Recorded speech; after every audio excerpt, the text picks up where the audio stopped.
Imaginez que vous êtes assis à un entretien d'embauche et que l'intervieweur vous pose une question dont vous ne connaissez pas la réponse. Vous sentez votre cœur commencer à battre la chamade et vos paumes devenir moites. Vous voulez impressionner l'intervieweur, mais vous avez peur d'avoir l'air stupide. Que fais-tu? Si vous êtes comme la plupart des gens, vous pourriez essayer de bluffer pour trouver la réponse, mais c'est risqué. Si l'intervieweur voit à travers votre bluff, vous ne ferez qu'empirer votre impression. Une meilleure approche consiste simplement à admettre que vous ne connaissez pas la réponse, mais que vous êtes prêt à apprendre. Vous pouvez ensuite demander à l'intervieweur d'expliquer la question plus en détail ou de vous fournir des ressources afin que vous puissiez approfondir vos recherches sur le sujet. Cela montre à l'intervieweur que vous êtes intelligent et curieux. Cela montre également que vous êtes humble et prêt à admettre que vous ne savez pas quelque chose. Aujourd'hui, je vais vous raconter une histoire sur la façon d'augmenter votre intelligence de manière stoïque. Le stoïcisme est une philosophie qui enseigne aux gens comment vivre une vie vertueuse et heureuse, même face à l'adversité. Les stoïciens croient que la seule chose qui est vraiment sous notre contrôle, ce sont nos propres pensées et actions.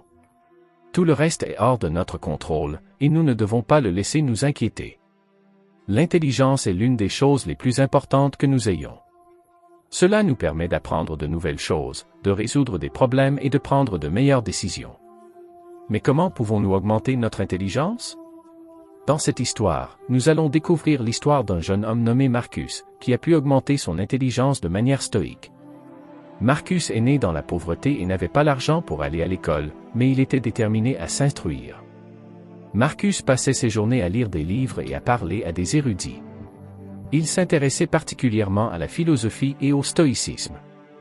Un jour, Marcus a vu un groupe d'hommes tricher à un jeu de dés. Il a décidé de les affronter, et il les a déjoués d'une manière qui était cohérente avec ses croyances stoïques. Cette histoire nous apprendra comment augmenter notre intelligence d'une manière calme, recueillie et vertueuse. Nous apprendrons également l'importance de l'humilité et de la volonté d'admettre que nous ne savons pas quelque chose. J'espère que vous apprécierez l'histoire. Il était une fois un jeune homme nommé Marcus qui vivait dans la Rome antique. Marcus était un jeune homme brillant et ambitieux, mais il était aussi très pauvre. Il n'avait pas l'argent pour aller à l'école, alors il a dû s'instruire tout seul. Marcus passait ses journées à lire des livres et à parler à des érudits. Il s'intéressait particulièrement à la philosophie et au stoïcisme. Le stoïcisme est une philosophie qui enseigne aux gens comment vivre une vie vertueuse et heureuse, même face à l'adversité. Un jour, Marcus se promenait dans la ville lorsqu'il aperçut un groupe d'hommes rassemblés autour d'une table. Ils jouaient à un jeu appelé dés, et ils pariaient des enjeux élevés. Marcus était curieux, alors il s'arrêta pour regarder. Marcus s'est vite rendu compte que les hommes trichaient. Ils utilisaient des dés truqués pour s'assurer qu'ils gagneraient. Marcus était indigné. Il n'arrivait pas à croire que ces hommes trichaient pour gagner de l'argent.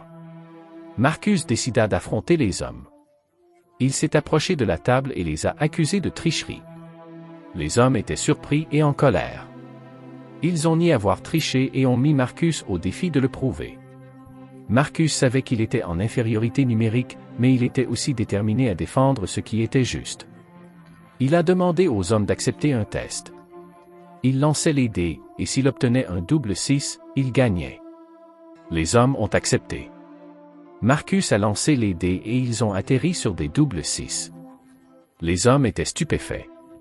Ils n'arrivaient pas à croire que Marcus avait gagné. Marcus les avait déjoués. Les hommes étaient furieux. Ils ont accusé Marcus de tricherie, mais Marcus l'a nié. Il leur a dit qu'il avait simplement eu de la chance. Les hommes ne l'ont pas cru, mais ils n'ont pas pu prouver qu'il avait triché. Marcus s'éloigna de la table avec un sourire sur le visage. Il avait déjoué les tricheurs, et il l'avait fait d'une manière qui était cohérente avec ses croyances stoïciennes. Il était resté calme et posé, même face à l'adversité. Il y a beaucoup de choses que vous pouvez faire pour augmenter votre intelligence de manière stoïcienne. Voici quelques conseils. Lire des livres et des articles. L'une des meilleures façons d'augmenter votre intelligence est d'apprendre de nouvelles choses. La lecture est un excellent moyen de le faire. Vous pouvez lire des livres et des articles sur une variété de sujets, notamment la philosophie, la science, l'histoire et l'actualité. Une autre excellente façon d'augmenter votre intelligence est de parler à des personnes intelligentes. Lorsque vous parlez à des personnes intelligentes, vous apprenez de leurs connaissances et de leur point de vue. Vous apprenez également à penser de manière critique et à remettre en question vos propres hypothèses. Résolvez des énigmes et jouez à des jeux cérébraux. Les puzzles et les jeux cérébraux peuvent aider à améliorer votre mémoire, votre concentration et vos capacités de résolution de problèmes. Méditez. La méditation peut aider à améliorer votre concentration. Cela peut également aider à réduire le stress et l'anxiété. Soyez humble et soyez prêt à admettre que vous ne savez pas quelque chose. L'une des choses les plus importantes que vous puissiez faire pour augmenter votre intelligence est d'être humble et d'être prêt à admettre que vous ne savez pas quelque chose. Cela montre que vous êtes ouvert à l'apprentissage et que vous n'avez pas peur de vous mettre au défi. N'oubliez pas que le renseignement ne consiste pas seulement à connaître beaucoup de faits. Il s'agit aussi d'être capable de penser de manière critique, de résoudre des problèmes et d'apprendre de nouvelles choses. Je crois en vous. Allez-y et devenez la meilleure version de vous-même. Si vous avez des questions ou des commentaires, veuillez les laisser ci-dessous. Merci d'avoir regardé.